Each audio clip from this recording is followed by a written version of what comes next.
Unveiling the Reality. In the vast landscape of human consciousness, the perception of reality is deeply intertwined with our thoughts and beliefs. The journey towards understanding reality often involves transcending limiting beliefs that shape our worldview. It is a lengthy path of spiritual transformation and holistic development. The importance of holistic development is often emphasized by various spiritual guides and spiritual systems. These systems are precisely created to provide the most complete guidance and to gradually lead the practitioner to holistic transformation and development. However, we often selectively look for the simplest and fastest ways to achieve results. Just one action, one mantra, one mudra, or one practice. Just 15 minutes a day. Yes, we hear this from everywhere, but alas, it doesn't work that way. In reality, this stated action, mantra, or practice can actually have the power and potential for spiritual development. However, when taken out of the general system of spiritual transformation, they often prove to be ineffective. The pursuit of quick results without diligent work or deep dedication is the greatest self-deception of our time. Striving for immediate outcomes often leads us to achieve little or nothing at all. Nowadays, various quick and easy ways and practices to improve our lives are gaining popularity, and we will explore how useful and safe they are. Many modern philosophical and self-help ideas emphasize the importance of visualization, positive thinking, and aligning one's emotions with their desires and many other tricks.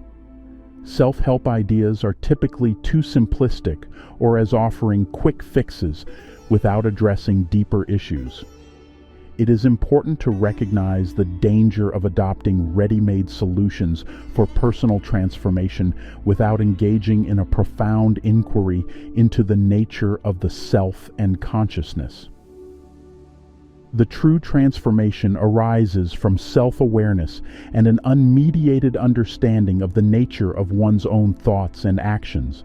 The thought is inherently conditioned and limited, shaped by past experiences and cultural influences. A form of self-awareness, such as observing one's thoughts, emotions, and actions without judgment, could lead to a radical transformation of consciousness. In contrast, certain self-help practices might inadvertently reinforce judgment, categorization, and comparison, hindering genuine understanding and transformation. True personal growth involves delving into the depths of one's own consciousness, unraveling the layers of conditioned thoughts, behaviors, and emotions. Simply adhering to prepackaged self-help solutions can create a false sense of progress, masking the underlying issues that require deep exploration. In essence, adopting generic strategies may lead to temporary relief, but falls short in fostering lasting change. Moreover, in some instances, self-help practices inadvertently contribute to the perpetuation of harmful mental habits. The commodification of self-help may inadvertently perpetuate a culture of consumerism, where individuals seek validation and happiness through external products or strategies. This not only distracts from genuine introspection, but also reinforces the notion that fulfillment can be bought rather than cultivated from within. Genuine personal transformation necessitates a commitment to self-awareness, a willingness to confront the complexities of one's own psyche, and an understanding that quick fixes are seldom the keys to lasting change. In the pursuit of spiritual growth and transformation, positive thinking has emerged as a popular and widely promoted practice. One can discover its advantages by combining it with comprehensive development within a holistic system of spiritual practices and traditions. In a sense, positive thinking can be tried to correlate with the practices of various spiritual systems, such as ethical principles like right speech, right conduct, and right livelihood in the Eightfold Path of Buddhism. But is this positive thinking, or rather conscious thinking? Positive thinking can also be seen as selflessness, service, and openness to divine, as in Bhakti Yoga. But is this positive thinking?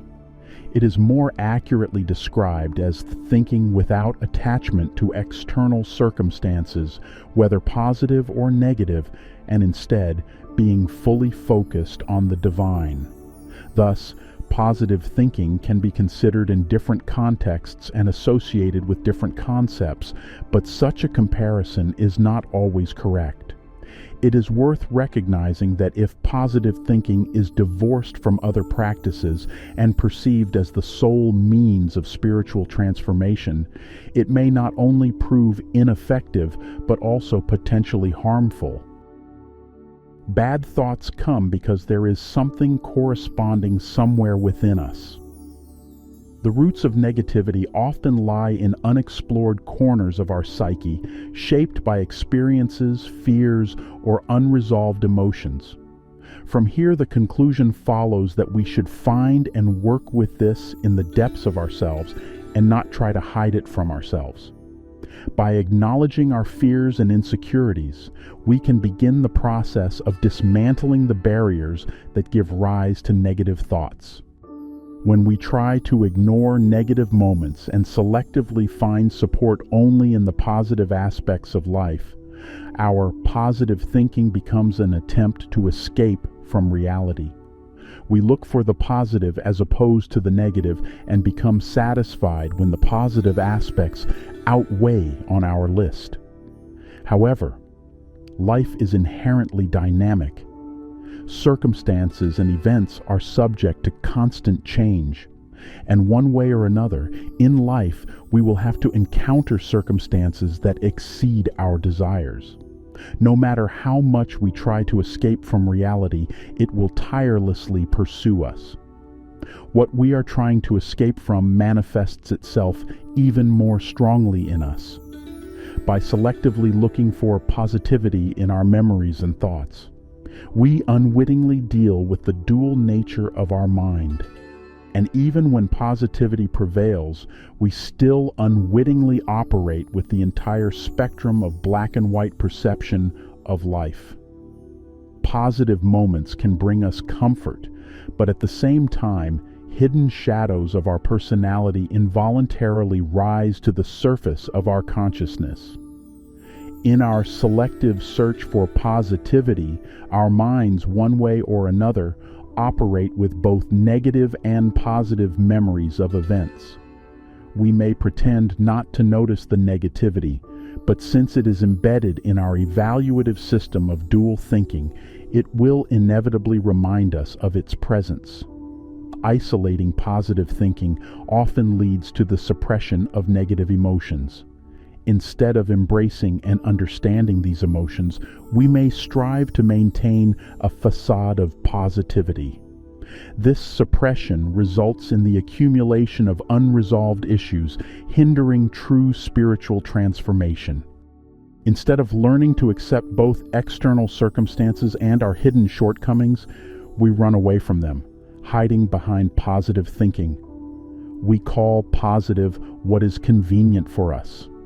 We move away from reality to imagination because somewhere deep down in our souls, this reality scares us. We want to throw away all the bad things and think only about the good, attempting to avoid all the negative things. This seems like the easiest solution to us. We are afraid to accept reality, but reality is reflected in us even more strongly the more we hide from it. What we reject sits in our minds, and we only feed it with our rejection. Ultimately, positive thinking attitudes can hinder us from soberly assessing reality, preventing us from making the right decisions. If we persist in thinking positively at the wrong time and in the wrong place, the consequences may not turn out positive at all. Relying solely on positive thinking may prove ineffective when confronted with significant adversities. In the absence of a comprehensive spiritual framework, individuals may struggle to navigate complex situations and find genuine solutions to their problems. If we perceive situations as they are, we are able to maximize our intelligence and capabilities. However, instead of acceptance and awareness, it is easier for people to avoid or hide in self-deception. Consequently, positive self-deception is progressively supplanting conscious thinking. Instead of running and hiding, we must learn to accept reality. Life situations do not need our philosophical assessment of whether they are good or bad, positive or negative. We must learn to accept reality, which exists in itself outside of the dualistic concepts of our mind. In essence, everything lies in our attitude toward reality. The power to choose our attitude towards life lies within us, offering the potential for growth, resilience, and inner balance. By acknowledging this, we gain the power to shape our experiences through intentional and mindful perspectives. We can either selectively accept what aligns with our desires, turning a blind eye to discomfort and challenges, or we can embrace reality with an open mind. This involves acknowledging our vulnerabilities, relinquishing attachments, and letting go of identifications that may hinder our personal growth. This self-awareness serves as a catalyst for personal growth as we work towards shedding limiting beliefs.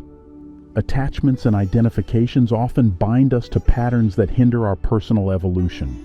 By embracing reality with an open mind, recognizing our weaknesses and shedding attachments, we pave the way for a more authentic and fulfilling existence. Limiting beliefs are like invisible chains that constrict our thoughts and perceptions. These beliefs are often ingrained in us through societal norms, cultural conditioning, personal experiences, and upbringing. By acknowledging the subjective nature of our beliefs, we create the space for an open-minded and unrestrained approach to thinking. An open mind enables us to appreciate the complexity of reality and fosters a mindset that seeks understanding rather than affirmation. Reality is multifaceted, and by accepting different viewpoints, we can broaden our understanding of the world. By reframing our thoughts, we free ourselves from the constraints of limiting beliefs, allowing a more expansive and liberating understanding of reality to emerge. In the yogic tradition, the journey within is not only a psychological endeavor, but a spiritual path towards self-realization. By incorporating purification practices and meditative techniques, yoga offers a holistic approach to addressing the roots of negativity, embracing shadows, and fostering mental purity. In the realm of yoga, the pursuit of internal purity and the unraveling of shadows find expression through various purification practices and meditative techniques. The foundational text for the philosophy of yoga is Patanjali's Yoga Sutras, where he outlines the nature of the mind, the obstacles to spiritual growth, and the means to overcome them. In the Yoga Sutras, Patanjali introduces the concept of the 5 Kleshas in the 2nd chapter, known as sadhana pada. Kleshas, in the context of yoga and Indian philosophy, refer to the 5 mental afflictions: ignorance, egoism, attachment, aversion, and fear of death that hinder spiritual growth and perpetuate suffering. Avidya, ignorance. Avidya is the fundamental ignorance or lack of awareness about the true nature of reality. It is the source from which other kleshas arise, clouding our perception and understanding. Asmita, egoism. Asmita is the identification with the ego, leading to a distorted sense of self.